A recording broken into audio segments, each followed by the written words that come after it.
양희경, 김광철 러브스토리 및 인생 이야기. 어떤 사람들은 나중에 성장해서 자신의 어릴 적 상황에 그대로 놓이기도 합니다.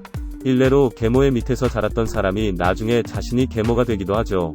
그런데 사람의 성향에 따라서 천사 같은 계모가 되어서 아이들에게 정과 사랑을 주기도 하고, 오히려 자신이 미워했던 계모의 모습이 되어서 아이들을 미워하고 구박하기도 하죠. 탤런트 양희경의 모습을 보면서 과연 어떤 행동을 해야 하는지 한번 돌이켜볼 필요가 있네요. 탤런트 겸 영화배우 양희경은 1954년 12월 3일 서울에서 태어납니다. 연극 작품을 하고 언니 양희은 대신에 틈틈이 라디오 DJ를 맡기도 하는 등의 활동을 하던 양희경은 결혼과 동시에 은퇴합니다. 그리고 1985년에야 비로소 연극 한시연대기로 정식으로 데뷔합니다. 이후 사랑이 뭐길래, 딸부잣집, 우리가 정말 사랑했을까, 탐나는 또다, 인연 만들기, 넝쿨째 굴러온 당신, 무자식 상팔자, 3번 결혼하는 여자, 마녀의 연애 등 수많은 드라마와 영화, 그리고 연극과 뮤지컬 작품에 출연합니다. 양희경의 삶은 어릴 적부터 다사다난했습니다. 집안은 유복했는데 아버지가 바람을 피워서 계모를 맞아들여야 했죠. 아버지는 이북 출신으로 서북 청년 사건 때 진남포에서 단신 남아한 양정길, 이름입니다. 6사 4기 포병장교를 거쳐 미국 유학까지 다녀온 엘리트였고, 어머니 윤순모는 서울예대 성악과 출신의 디자이너였죠. 그런데 아버지가 외도를 하고 새엄마가 들어오게 되면서 양희경은 계모의 핍박을 받으며 자라게 됩니다. 양희경, 계모 밑에서 구박을 받아 늘 소화불량으로 고생했죠. 그때 언니가 기댈 수 있는 유일한 언덕이었어요. 양희경은 가수 양희은의 동생입니다. 둘의 나이 차이는 2살이었는데 그 나이 차이 이상으로 양희경은 언니에게 의지를 하게 되죠. 그런데 불과 2년 만에 아버지가 사망하고 양희경 자매는 다시 친어머니 품으로 돌아갑니다. 1964년 양희경이 불과 11살 때의 일이었죠. 친모와 함께 살게 된 양희경 자매는 행복해질 줄 알았지만 그렇지 못합니다. 의상 디자이너가 된 어머니 윤순모, 에게 돈 버는 재주가 없었기 때문이죠. 여동생 양희경, 엄마가 빚 보증을 서준 친구가 야반도주하면서 그 빚을 고스란히 떠안게 됐다. 설상가상으로 양장점에 불까지 났다.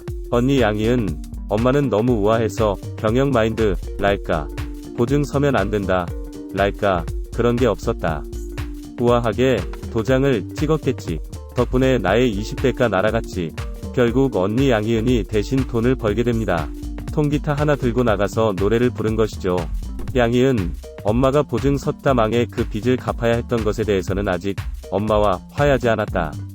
화해가 될 것 같아? 그게? 그리고 동생 양희경은 어머니 대신에 집안 살림을 하게 됩니다. 양희경, 졸지에 언니가 아버지가 됐다. 그게 힘들었다. 언니는 돈을 벌고 나는 살림을 했다. 밥하고 빨래하고 몇 년 하다 시집갔다. 언니로부터 도망가려고.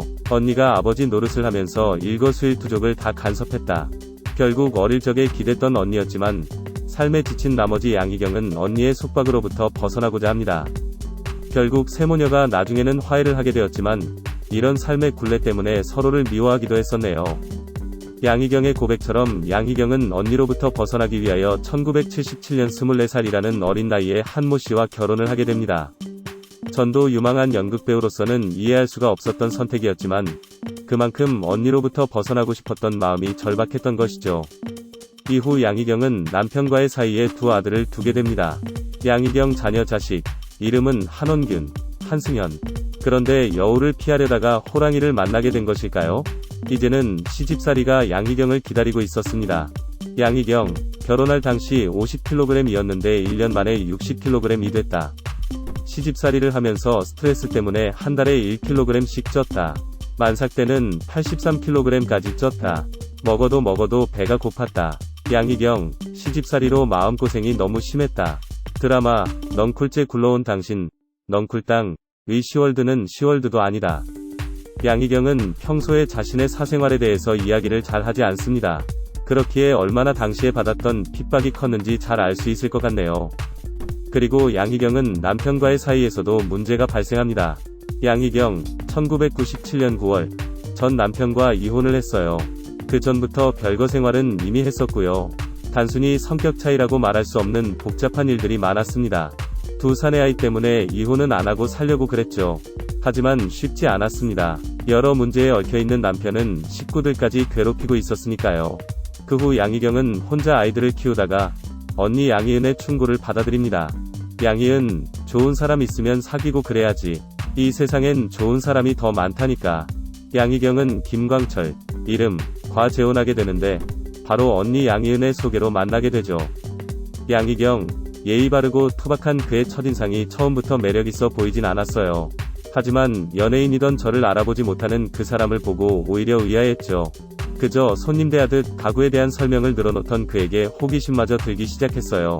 양희경, 연예인이라고 하면 편견이나 선입견이 있잖아요. 그런데 전혀 저에 대해서 모르고 있던 눈치였어요. 나중엔 제 입으로 그 유명한 가수 양희은 씨 있잖아요. 그분이 제 언니거든요 라고 직접 이야기했다니까요. 양희경, 이 사람과 결혼을 한다면 괜찮을 것 같다는 생각이 가끔 들곤 했어요.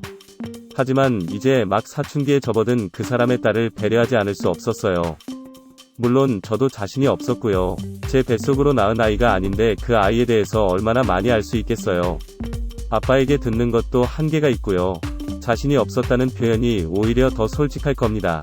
아마 양희경 본인이 계모로부터 당한 기억이 있기에 오히려 더 선뜻 다가서지 못했을 겁니다. 양희경과 김광철이 친구처럼 지내는 사이에 비보가 날아듭니다.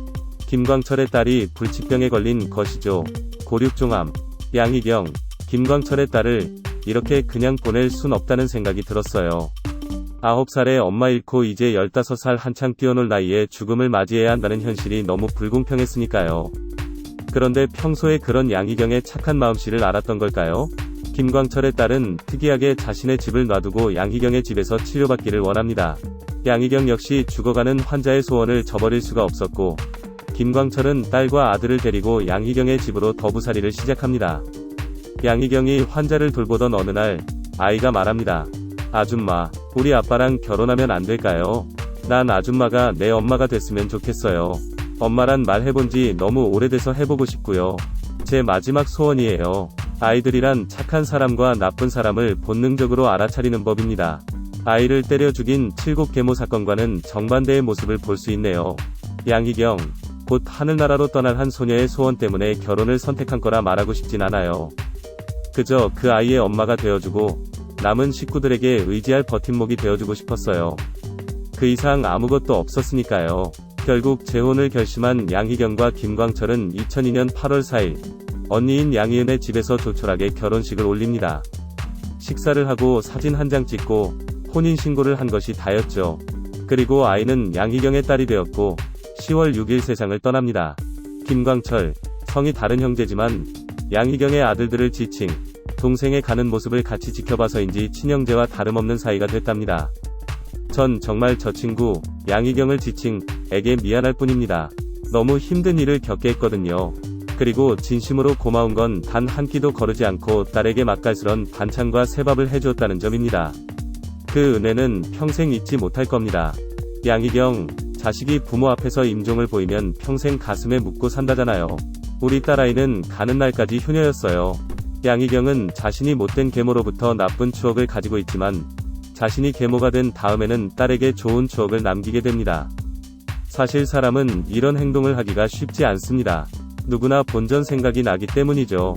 비록 김광철의 딸이 시한부 인생이라는 특이한 경우이기는 하지만 그 전에 양희경의 착한 마음씨를 알지 못했다면 결코 치료받는 장소로 양희경의 집을 선택하지는 않았을 겁니다. 결국 양희경은 굴레를 벗어 던졌네요. 어린 시절의 트라우마로 본의 아니게 나쁜 행동을 하는 사람들도 있지만 그걸 후대에 넘기지 않기 위해서는 본인의 결단과 노력이 필요한 법이죠.